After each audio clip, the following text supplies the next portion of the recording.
We acknowledge the traditional owners of country throughout Australia and recognise their continuing connection to land, waters and culture. We pay our respects to their elders past, present and emerging. Welcome to This Song Is Yours, a podcast where we dive deep into the world of songwriting and music. I'm your host, Simon Fink, and today we've got an incredibly special guest for you on the pod. Our guest today is a multi-instrumentalist, a singer, a songwriter and a producer. He's known to his mother as Chazwick Bradley Bundick, to his friends as Chaz Bear, but to the world he's perhaps best known as Toro Y Moi. One of the original pioneers of the chillwave genre in the 2010s, Toro Y Moi has cemented Chaz as a musical chameleon of sorts, constantly evolving his sound and pushing the boundaries of how he makes music. Just last week, he released his 8th studio record under the Toro name, which was the brilliant Hole Erth. Now, this record blends elements of Y2K emo, hip-hop and trap in a way that only Chaz could, and it features incredible collaborations with artists like Kevin Abstract and Ben Gibbard. Now, in today's conversation, we're chatting with Chaz about the sonic inspirations behind Hole Erth and his early roots in emo music. We also discuss what he looks for in a collaborator and why it took time to find the right song to work on with Benjamin Gibbard. And of course, we touch on when we might see Toro back in Australia in support of this record. Now, we want to give a huge thank you to Liv for her help with today's episode and to remind you that Hole Erth is out right now. There are links in the show notes where you can grab a copy of the record. While you're there, don't forget to subscribe to the podcast, follow us on socials, and check out our website. Again, everything you need is within the show notes. Now let's get into it. Here is our conversation with the one and only Chaz Bear, aka Toro Y Moi. Just like a romance scene from a movie, fairy tales that end in tragedy.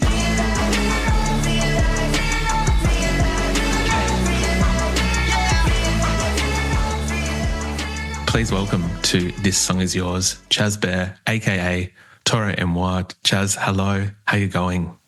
Good. How are you? Doing very well, thank you. Thank you so much for joining us today on the podcast. It's very much appreciated. It's a very exciting time and day for you at the moment. Yeah. The record is basically out, so it's very exciting time. Yeah. We are speaking to you.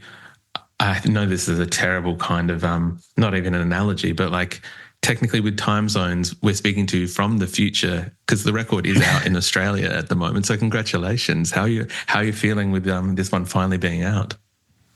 Right. I mean, if it's out there, it's out for me. So I feel, I feel excited. My baby is out in the world. Just gotta, make sure it grows up. Of course. This is the 8th studio record from the Toro project. Is there still ever a sense of like nerves or kind of like anticipation when it comes to putting out records? Nerves, I would say, might be an overstatement. There is something I'm familiar with, like a rollout and getting a record out and stuff like that. The new part is just the reaction is basically the part that's got me on the edge of my seat. Like it's whenever I have a new song out, that is like when I'm reading comments and stuff, or it is curious to hear, people's thoughts before it's living its own life. But everything is all positive so far. So it's like really, I'm thankful I made it through this rollout. It's finally out. It's been like 6 months. Look, we've been lucky enough to have a listen to the album this week, just a few days before it has come out. And it is, we will add to that positive energy that it is kind of already receiving. It is a beautiful record that you've put out. So congratulations on that. It's a very different sounding record for Toro, although I think it kind of goes back to some of your maybe even original roots. If I'm right, before any of the electronic kind of chillwave stuff that Toro was known for, Chaz was in, is it Heist and The Accomplice? Yeah. The Heist and The Accomplice. That was, making music in that was high school? Yeah, it's like my high school college band. We were together almost 5 years or so, possibly more, 7. That kind of thing where, yeah, it was more influenced by the indie post-rock, post-punk scene at that time. It was very much in the same light as maybe like Flaming Lips mixed with At the Drive-In mixed with The Strokes. So yeah, it was a very guitar-heavy group. So yeah, I really got to get my rock guitar going back on this record. It is absolutely incredible. I have to mention the name of the record. I've realized I haven't mentioned it so far. Hole Erth is the name of the record. Yeah, sonically very different from maybe what people might expect from you. There's little elements of emo. There's elements of, like, I want to say grunge, post-rock, some elements of hip-hop in maybe like some trap little bits and pieces. For you, when you're setting out to make a record, because I feel like each Toro record is kind of different in its own right anyway, but how intentional is that decision of what the record is going to sound like? Or is it something that you kind of come across as you're developing the songs in the studio and that it kind of reveals itself as you're in the process of making it? Yeah, basically experiment and explore first, and then usually I take a zoom out and just sort of see, like, okay, I've tapped into this sound, this thing. Maybe I'll try to piece some sort of segue song. And I found that process has probably been, my approach for several records at this point, where it's just like, just see what comes out. Sorry, I have crazy dogs arguing. They're okay. That's okay. But yeah, just explore and then fine tune. Of course. Do you find that for yourself, there's almost an element in the songwriting and composition stages where you're having to not necessarily keep yourself engaged, but I imagine as someone who does dabble in a lot of genres, that there's an element of, you want to make something that the fans and the people that know your project are going to love, but that you also kind of want to be engaged with as well. And maybe that's why trying different things is something that is so important to the project. Totally. Yeah, I try to remind myself why I like a certain genre or what it is about a certain scene that I'm resonating with. On top of that, I'm also just sort of trying to think about what it is that Toro hasn't sort of expressed, or I haven't shown through Toro yet. It's all a dance, basically. It's like weaving. You're not necessarily using one perspective. You're like weaving in all these multiple perspectives, and you're trying to funnel that to be the final record, because you want the fans to see themselves in it too. And I want it to be this authentic sound where it's like, oh no, that's still my perspective, and it's understandable and it's realistic and authentic. But just, it's a fine line though. It's like if you're dabbling in so many different genres at the same time, it's easy for it to seem inauthentic. But I think, that's kind of the rush for me, is nerding out on something and really finding those references. I'm curious for yourself, do you find, because it does seem like that you are not just a musician who obviously enjoys making music, but who enjoys listening to music and kind of consuming different art forms of music.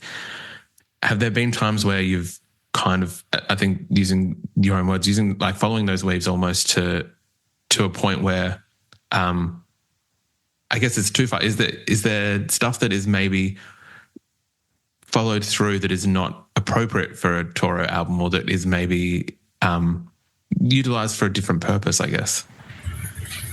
At times. Sonically, possibly. Lyrically, I try to keep it pretty close to home. I don't think I go too far outside of what's my experiences, but I do think, I think that decision happens once I already have a little bit of a vision for the record. Mm-hmm. Like, if I'm making like a hip hop record and like I randomly spit out like a house track, I'm just going to put that to the side automatically.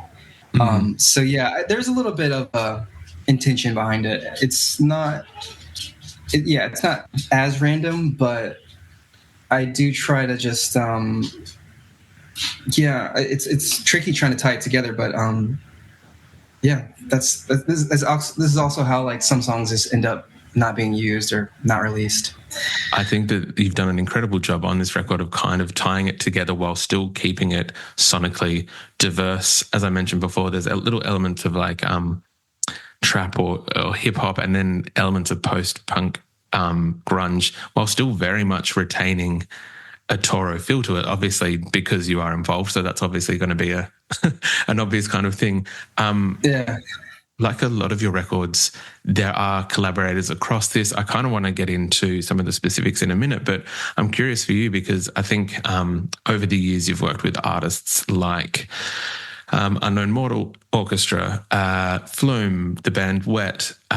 For you, what is the attraction, or what is it, I guess, that attracts you, to a collaborator? What do you look for in someone that you want to link up with?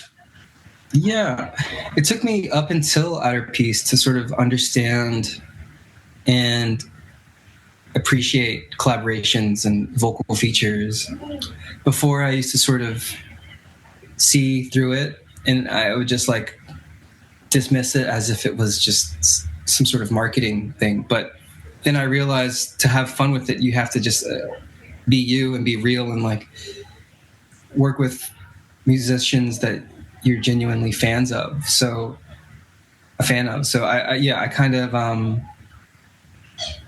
don't know. It was during Outer Peace I kind of realized I enjoy the producer role and just wearing that hat and staying in the background as a vocalist. And I sort of just tried to, I took what I learned from Outer Peace and sort of applied it to this record, in the sense that like I knew that it was going to be more vocal feature heavy, just to sort of like lean into that producer role, and sort of and really just sort of put a stamp on like Toro as a producer, not just a vocalist artist. But actually, I'm behind the screen programming the drums. I'm playing the bass, and I really wanted to just sort of, just showcase the range. Of course, it is. You've got a really eclectic kind of mix of collaborators on this one. I think there was Don Tolliver, there was Kevin Abstract, Porches, and then there's one that I have to mention, and I think you might have already spoken about Impress, so I apologize if we're kind of rehashing, but I think you and I are of a very similar age. I think 1986 for yourself? Yeah. 1987, so I think we're only a few months apart. There's Ben Gibbard from Death Cab for Cutie on the record, which any gentleman growing up, born in the late 80s, in the early 2000s, Death Cab was obviously a very big deal. I know that I think Jordan, your manager, or like you guys share management, so that might have been the setup. What's the process like finding the right track for a collaborator? Because I imagine you can kind of meet people in the industry and you kind of have these setups, but you want to find something that is authentic and the right thing to work on. How does it, I guess, what was the process like for Ben in terms of finding that right track to work on? Ever since Jordan introduced me to Ben, like maybe 2017, we first met when he was playing like a solo show at Electric Lady in New York. And I kind of just, we just connected and linked and sort of just chatted. And I just had a feeling, I was like, I can't just like give him any random song. I have to like, there has to be a lot of intention behind it. Mm-hmm. To really catch his ear. And I knew that like he rarely does vocal features, and when he does, it's bigger artists. So I'm like, I'm pretty sure I'm smaller than Death Cab. So like, I'm like, yeah, I was just like flattered when he was down to do it. So anyways, yeah, I wrapped up Hollywood and I told him basically the themes of the song. I already had my verse and sort of hook written, and Jordan suggested, he was like, you know who would sound good on this is Ben. I was like, I think you're right, actually, because I haven't really heard Ben sort of tackle this like electronic rap sound in a bit. There's a couple of rap features he's done, but I didn't think it did him as much justice as, you know, Death Cab on its own. So I really wanted to find a song that would fit that sound. Yeah. I think it's an incredible job. I think I would agree. I think there have been previous hip hop entries where it might have been as well utilized, or for whatever reason might not have gelled as well. What was it? I don't want to disparage anyone, sorry, but I think the feature that he did on The Big Day by Chance the Rapper, maybe not the right choice. I think this is redemption for that. So it's a fantastic track. I'll take it. Sure. I'll take that for sure. There was one other track I kind of wanted to talk about, which might be a little bit self-indulgent. It was my favorite track on the record. It comes near the tail end of it. It's called Heaven. It does feature Kevin Abstract. And I kind of really loved this track in terms of it was almost like a perfect encapsulation of what the record is, I feel, in terms of this mix of sounds, almost like, it ties it all together in a bit of a way. Are you able to talk through, I guess, the inspiration or where that song kind of came from? Definitely. So Heaven was a track I had sort of just sitting dormant for a year or so, and I had it before Mahal was even written. I pitched it to a couple of artists, and they either sat on it or turned it down, and I just kept it. And then it came to, I just like booked random. I was just like, okay, I'm working on the record. I have to go to a studio. It's the only way to just get me to work on something and just like know it's for an album is to just go to the studio, get away from the computer, have an engineer sort of man the board. And when the engineer Grace opened it up, it happened to be the same day Kevin Abstract was coming in. And I was like, well, we just randomly opened this one. If there's something you hear, let me know. And he loved that one off the bat. So he showed up with Lev, and Lev laid his verse down first. And I was really like, I don't know who this kid is, but that was cool. Very unexpected, like, vocal approach. And I immediately resonated with it. I was like, this is how I feel. This is crazy. Like, the lyrics he's saying about like trusting someone, or the cadence and crackling of his voice, it just like gave life to the song that was a little bit more programmed and auto-tuned, but or record at least. So like, we wrote it in a day is basically what I'm getting at. Is I wrote my verse there in the studio, which I'd never done. I think the first time I actually like wrote a verse on the spot in person was for the Flume stuff. And I learned so much on that session working with Harley, just learning how to just jump off the cliff and write some lyrics. Like, don't sit on it for like a week or so, you know? So like, just wrote it down and sang it how I sang it. Look, I absolutely love that. Thank you very much for sharing that story with us, because it is a fantastic track. And again, this whole album is beautiful. I'm very curious to know how it's going to translate live. I know, as we've kind of discussed, like, it is a different sounding record for Toro, and previously with certain instruments and certain sonics that the band setup might have been a certain way. I think, it would have been 2021. We had Brigitte on the podcast, who I know have played percussion for yourself. Lovely band. Fantastic.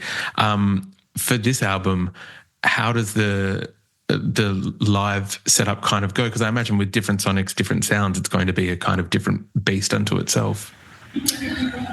I feel excited to say that the setup hasn't changed, even though it has changed for so long. I feel really comfortable with where things are, just as a 4-piece, and something I learned during Outer Peace / Mahal, where we were like, okay, feel pretty comfortable with the 4-piece and using CDJs and having this sort of hybrid setup of not even trying to hide the electronics.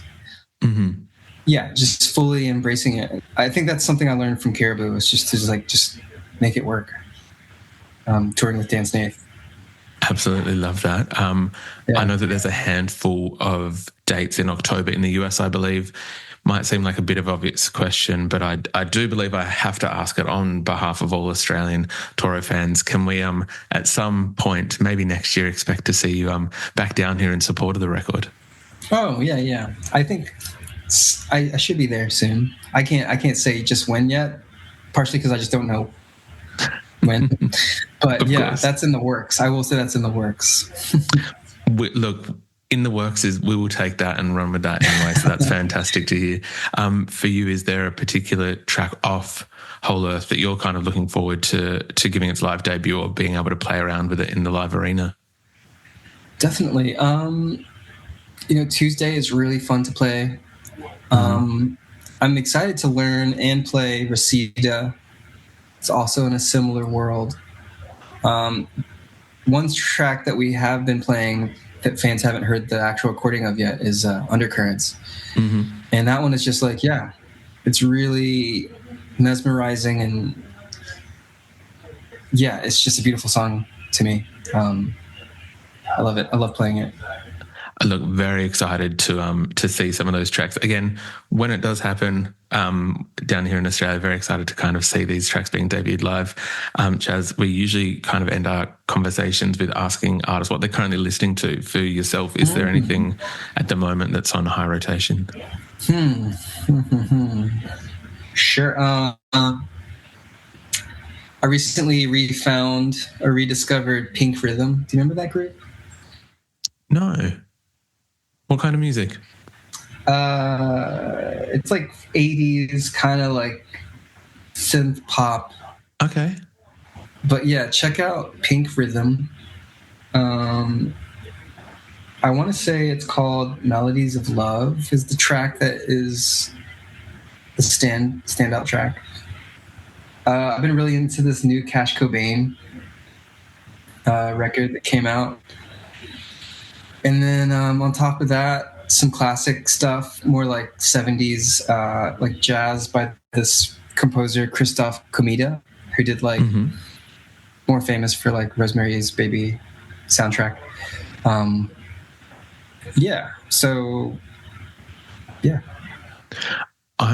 Firstly, thank you very much for sharing those with us.